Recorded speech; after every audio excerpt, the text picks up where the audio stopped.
It was one of those heavy, slow afternoons when the air felt thick enough to touch, and Crescent City seemed to move at half speed.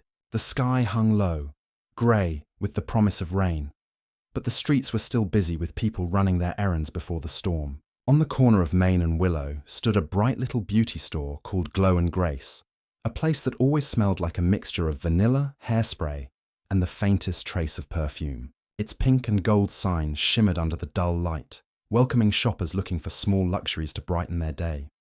Inside, the air was cool and humming with soft pop music. Shelves of glittering bottles lined the walls, and mirrors reflected every movement like fragments of glass catching fire. Customers drifted through the aisles, chatting in low voices or testing perfumes. It was the kind of ordinary scene that made the store feel safe, predictable, even comforting. Among the shoppers was Vanessa Cade, a 29-year-old nurse at the Crescent City Medical Center. She looked tired, her scrubs replaced by jeans and a grey hoodie, her dark hair tied into a loose bun. Her face was plain but kind, the sort that didn't draw much attention. She came to Glow and Grace once or twice a month, always around the same time, usually after a long shift. It was her quiet ritual, a few minutes of peace among soft lights and familiar scents. That day, she walked slowly through the aisles, rubbing the back of her neck where the tension always gathered after work. She had just finished 3 consecutive night shifts in the hospital's emergency ward. The weight of other people's suffering lingered on her, as it always did. She needed something to wash away the smell of antiseptic and exhaustion that clung to her skin. She reached for a bottle of lavender lotion, turning it in her hand, reading the label, even though she already knew what it said. Around her, the world continued its normal rhythm. The cashier chatting with a customer, the beep of the barcode scanner, a faint laugh from the far corner. But underneath all that familiarity, something faintly uneasy seemed to hum. The store had a handful of regulars, yet Vanessa noticed a man she hadn't seen before.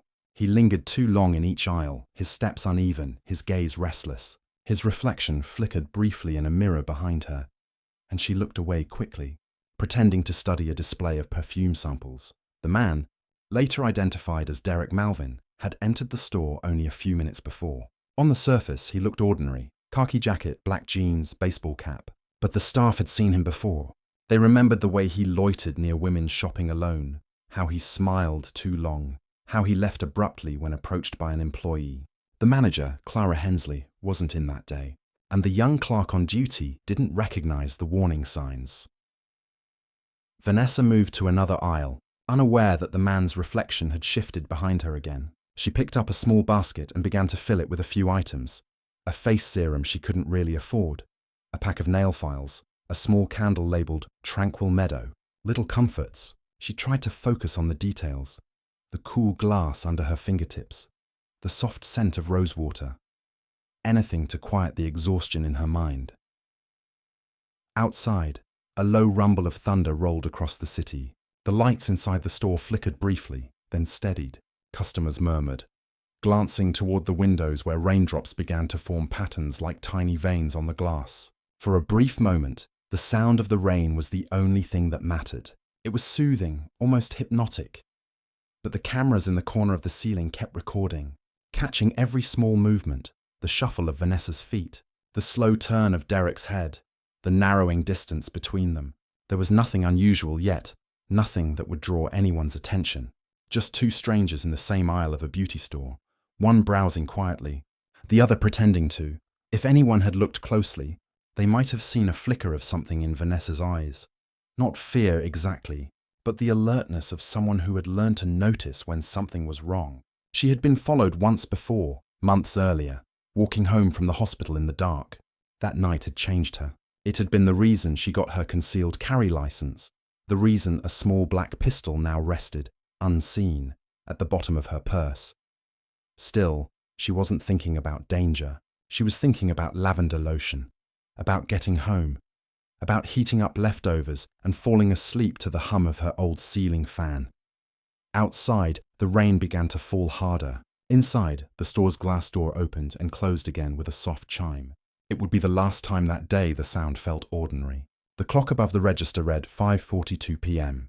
In exactly 18 minutes, Glow and Grace would become the center of a story that would shake Crescent City to its core. The rain outside had thickened into a steady curtain. streaking down the glass windows of Glow and Grace and turning the bright afternoon into a dull, grey haze. Customers hurried through the aisles, hoping to finish their shopping before the storm worsened. The soft music that usually filled the air seemed distant now, drowned out by the rhythmic tapping of raindrops on the roof. Somewhere near the back of the store, Vanessa Cade lingered by a display of face masks, unaware that she was being watched. Derek Malvin had slipped into the store less than 10 minutes earlier. He carried no umbrella, no shopping bag, nothing to suggest he was there to buy anything. His jacket was damp at the shoulders, and his baseball cap hid most of his face from the cameras above. He moved slowly, drifting from aisle to aisle, his eyes darting between shelves and the women browsing them. To anyone glancing his way, he looked like another customer waiting out the rain. But the longer he stayed, the more out of place he appeared. The young cashier behind the counter noticed him once briefly. He was standing too close to a woman near the nail polish section, pretending to compare two bottles, while his gaze stayed fixed on her reflection in the mirror. The cashier frowned but said nothing. There had been false alarms before. Harmless misunderstandings that had caused embarrassment and angry reviews online. So she looked away, convincing herself she was imagining things. In aisle 4, Vanessa placed a few items in her basket and moved toward the hair products. The faint scent of coconut oil hung in the air. She didn't see Derek turn the corner behind her, his steps soft against the tile floor. He followed at a distance, pretending to browse the opposite shelf. Security footage would later show how he lingered, watching, waiting for the moment when no one else was nearby. The rain grew louder, thunder shaking the windows. A few customers hurried to the counter to check out, eager to leave before the streets flooded. For a few minutes, aisle 4 stood empty, except for Vanessa and Derek. The cameras caught the way she crouched to pick something from a lower shelf, and how his body shifted, closing the space between them inch by inch. There was a sudden movement, too quick to register in real time but perfectly clear on playback. Derek's hand reached out, his body leaning forward. Vanessa froze, straightened sharply, and turned. Something in her posture changed, stiff, alert, defensive. She stepped back, her shoulder brushing the edge of a display stand. A bottle of shampoo toppled to the floor, rolled under the shelf. At that instant, two women at the front of the store heard the sound and glanced toward the aisle. Though they couldn't see what had happened, one of them thought she heard a low voice, angry and sharp, followed by the scrape of shoes against tile. The moment stretched thin, like the silence before lightning strikes. Vanessa moved quickly now, her body trembling. She tried to back away, her basket still hanging from one arm, but Derek blocked her path. The camera caught his hand rise again, and her reaction was immediate. A shove, forceful and desperate. More items clattered to the floor. For a brief second, the two were locked in a struggle that lasted less than 3 seconds, but would later be dissected frame by investigators and journalists alike. Then it ended. Derek stumbled back, startled, his hat falling to the ground. Vanessa turned, moving toward the front of the store. Her steps were unsteady, but her eyes were clear, fixed on the counter ahead. The cashier, startled by the noise, lifted her head just in time to see Vanessa's pale face and trembling hands. Behind her, Derek began to follow again, slower now, one hand clutching the shelf for balance. Outside, lightning lit up the grey sky. The reflection of the flash filled the store's front windows like a camera bulb going off. The few customers left inside hesitated, unsure if what they heard was an argument or just an accident. The security system timestamp read 5:54 p.m. when Derek stepped out from the end of the aisle. Vanessa reached into her purse, a motion so small it was almost missed by the camera. She turned once, looking over her shoulder. Whatever she saw there made her freeze. Later, detectives would argue over those last few seconds, over whether Derek spoke, whether he reached for her again, whether there was intent in his movement or just confusion. The video was clear but incomplete. There was no sound, no context, just the haunting image of a woman cornered and a man closing the distance between them. As the rain outside fell harder, Vanessa Cade made a decision that would change both of their lives forever. What happened next would take only moments, but the shockwave from it would ripple through Crescent City for years to come. The sound inside Glow and Grace shifted from the low hum of background music to a tense, fragile silence that seemed to stretch across every aisle. Outside, the storm was raging now, thunder echoing like distant cannon fire. But inside the store, no one moved. The cashier stood frozen behind the counter, her hands resting on the register, her eyes fixed on Vanessa Cade, who was no longer just another tired shopper. The change in her posture was unmistakable. Shoulders squared, eyes wide, body trembling with the rush of adrenaline. Her purse had slipped from her shoulder and landed against her hip as she backed away from Derek Malvin. Her heart pounded so hard she could hear it, faster than the ticking of the wall clock. In her mind, there wasn't time to think. The memory of the night she had been followed months ago came back to her in a single flash. The footsteps behind her, the dark street, the fear that had clung to her even after she made it home. That night, she had promised herself she would never feel helpless again. Her fingers brushed against the zipper of her bag. The weight of the small handgun was both terrifying and familiar. It was something she had trained for, something she hoped never to use. But as Derek took another step forward, blocking her path, that hope evaporated. He was saying something. His mouth was moving, his expression twisted with anger. But she couldn't hear the words. The sound around her collapsed into a single rushing pulse, the pounding of her own heartbeat. Then came the sound that would echo in the memories of everyone present. One sharp crack, so loud, so final. It sliced through the air and overpowered the storm outside. The store's fluorescent lights flickered as the echo bounced off the glass walls. Bottles shattered on the nearby shelf, and the faint smell of perfume filled the air, mingling with the acrid tang of gunpowder. Derek Malvin stumbled backward, shock etched across his face. For an instant, he didn't seem to understand what had happened. His hand reached toward his chest, dark red spreading quickly across his jacket. He collapsed near the end of the aisle, his body crumpling beside a display of hairbrushes and lotions. The noise of his fall broke the silence, a thud that made several customers scream. Chaos erupted. Two women near the front dropped their shopping bags and ran toward the door. Another customer ducked behind a display rack, crying out for help. The cashier froze for several seconds before finally reaching for her phone to call the police. The store's security alarm began to blare, triggered by the sudden movement and panic. Vanessa stood motionless, her hands still raised, her face pale. The gun, now empty of sound and smoke, slipped from her grasp and landed on the tile floor beside her purse. Her breathing came in short bursts, shallow and uneven. She looked at Derek's body but didn't move toward it.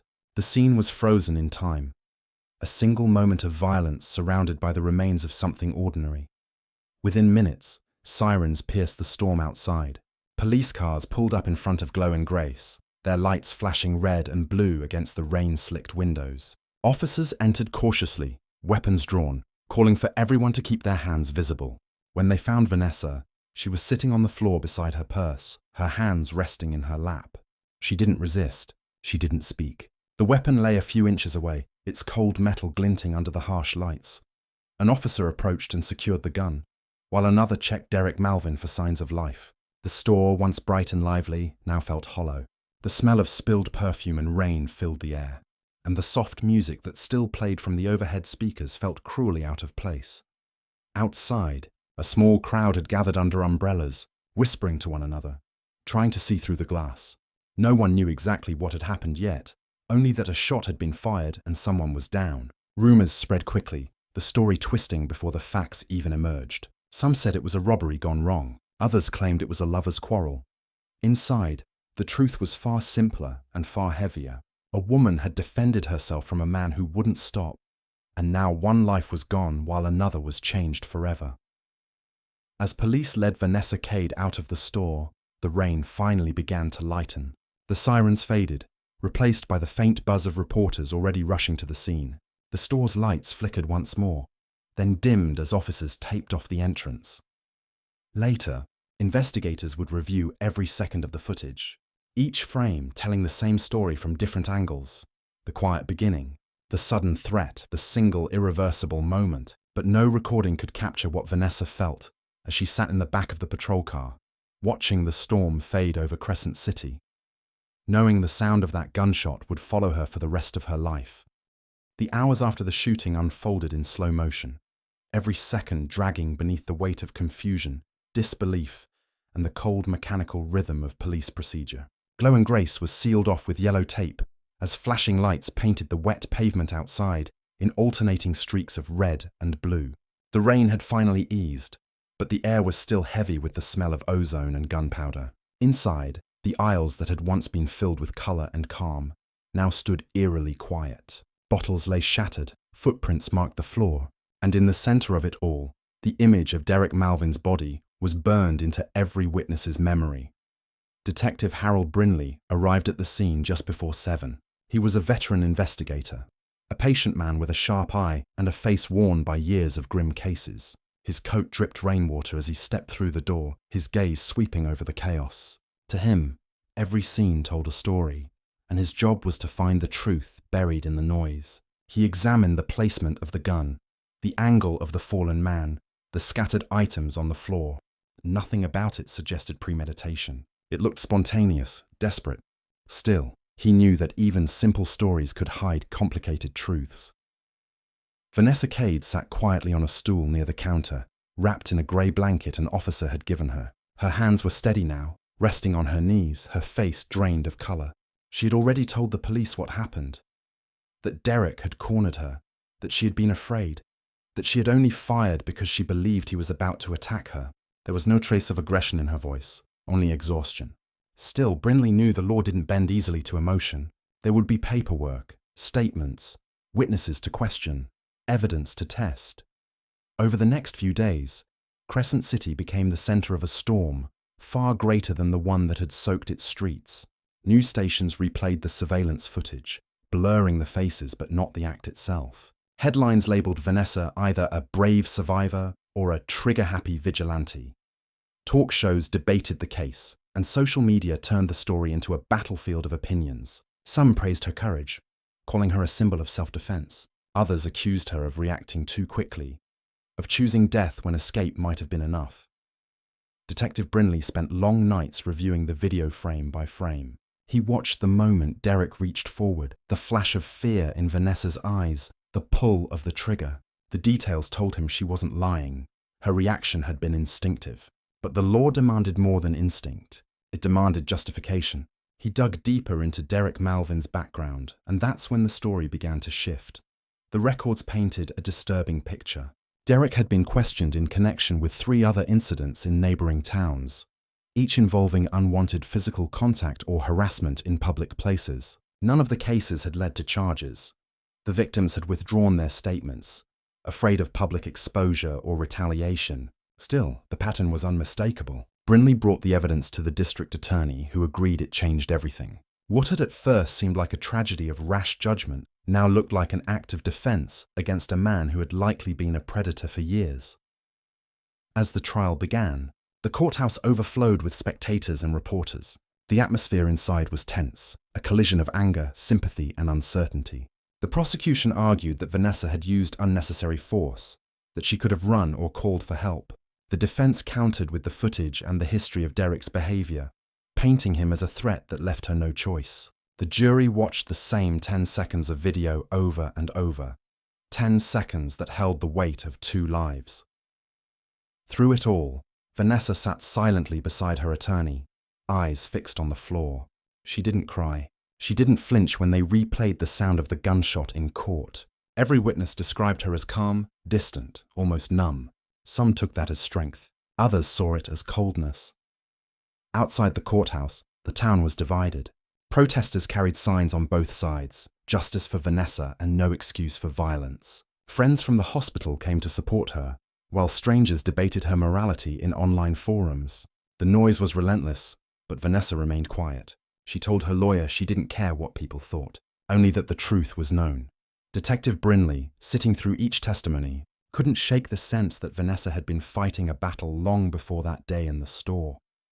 A battle against fear, against the quiet terror that followed women like shadows in everyday places. He watched her walk out of court each day surrounded by cameras, her face blank under the flashes, and he wondered if justice could ever feel like peace. When the trial reached its final day, and the closing statements faded into silence, the courtroom held its breath. It was no longer just about one act of violence. It had become a reflection of something larger: fear, safety, power, and choice.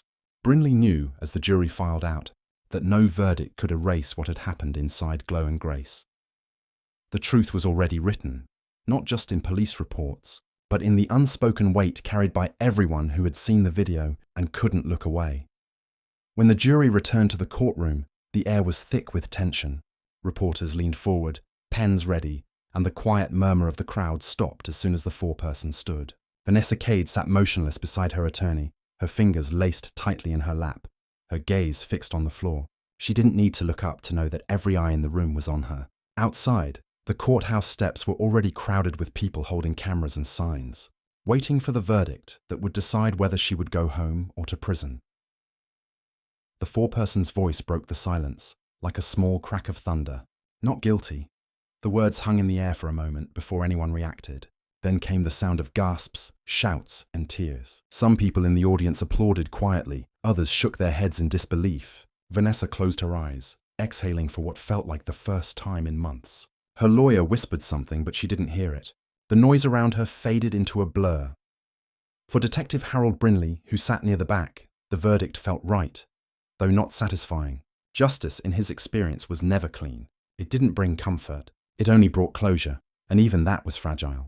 He watched Vanessa rise from her seat, her expression unreadable. The cameras outside would turn her into an image, a symbol. But to him, she was simply a woman who had been cornered and made a choice that no one should ever have to make. Outside the courthouse, chaos erupted. Reporters shouted questions, microphones pushed toward her face, flashes of light bouncing off the wet pavement. The sky above was grey again, as if the storm from that night in Glow and Grace had returned to witness the end of her ordeal. Vanessa didn't answer any questions. Her attorney guided her through the crowd to a waiting car, her head bowed, her movements slow. To the public, she was free. To herself, she wasn't sure what freedom even meant anymore. The weeks that followed were quiet, but not peaceful. Her apartment filled with letters, some from strangers offering support, others dripping with anger and accusation. People who had never met her felt entitled to her story, her thoughts, her guilt. The hospital where she worked placed her on leave for her safety, though everyone knew it was also for the hospital's reputation. Her friends texted her, but most stopped after she stopped replying. The silence became her routine. Detective Brinley filed his reports and moved on to other cases, but her face lingered in his mind. Every so often, he would pass Glow and Grace on his drive home. The store had closed permanently. The windows were covered with newspaper, the sign taken down, the once bright interior now an empty shell. It was strange how one place could hold both ordinary and terrible memories at once. He imagined her walking through those aisles again, unaware of the moment that would end her old life. Months later, one cold morning in early March, Vanessa Cade began packing her belongings. She had decided to leave Crescent City, to start somewhere new where her name wasn't whispered in grocery lines or written in online headlines. She packed slowly, folding clothes into boxes, taking down the small photos pinned to her walls, her parents, her cat, a faded postcard of the hospital where she used to work. The apartment felt hollow, as if even the walls were ready to forget. Then, as she carried the last box to the door, she noticed an envelope on the floor just inside the frame. There was no postage, no name on the front, only her address written in neat block letters. Her first thought was that it was another note from a stranger, one of many she had learned not to open. But something about its weight made her pause. She tore it open and found a single sheet of paper inside. A photocopy of an old police report. It detailed a case from a nearby town, dated 2 years before. The suspect's name was Derek Malvin. The victim had been a woman leaving a cafe late at night. The report was stamped unresolved. Beneath it, written in blue ink, were 5 words. "You were not his first." She read it twice, her hands trembling. There was no signature, no clue who had sent it. It could have been a detective, a victim, or someone who simply wanted her to know that what she did had stopped something far worse. She folded the paper carefully and placed it inside one of the boxes before locking the door behind her. That evening, as the sun dipped below the city skyline, Vanessa walked to her car with her suitcase in hand. The streets were quiet, the same way they had been that day she first walked into Glow and Grace. She didn't look back. The city, with all its noise and judgment, disappeared in her rearview mirror. Somewhere beyond the dark horizon, she hoped, waited a place where no one knew her name. Back in Crescent City, the beauty store remained empty, its glass cracked, its mirrors still streaked with dust. Locals said the lights sometimes flickered on at night, even though the power had been cut months before. Some believed it was just a fault in the wiring. Others said it was memory, the store itself refusing to forget what had happened within its walls. And for Vanessa Cade, wherever she went, the echo of that single gunshot would never fade. It was the sound that had saved her life, ended another, and haunted every quiet moment since.